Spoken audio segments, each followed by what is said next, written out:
Let's evaluate each one of these expressions. So in number 4 here, negative 7 to the 0, that's 1, right? Because we're using this rule, x to the 0 is equal to 1, as long as x itself is not 0. So our base, right, this x is the base. So look at this rule.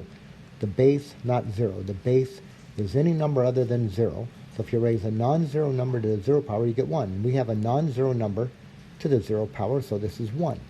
Now what about this one? This is a little bit different. This is negative 7 to the 0.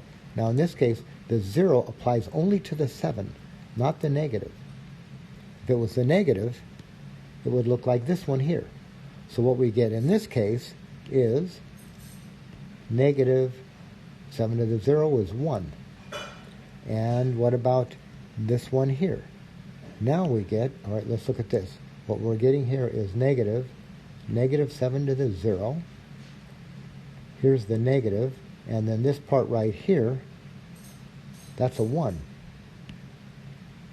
So we get a 1, a negative 1, and a negative 1.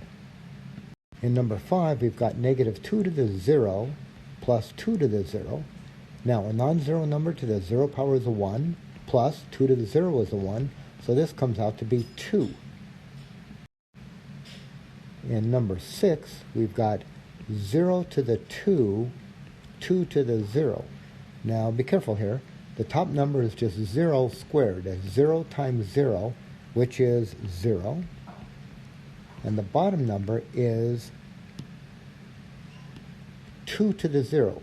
So 2 to the 0, that's 1. As long as you don't have 0 in the base, and you have 0 in the exponent, we're going to get a 1 out of this.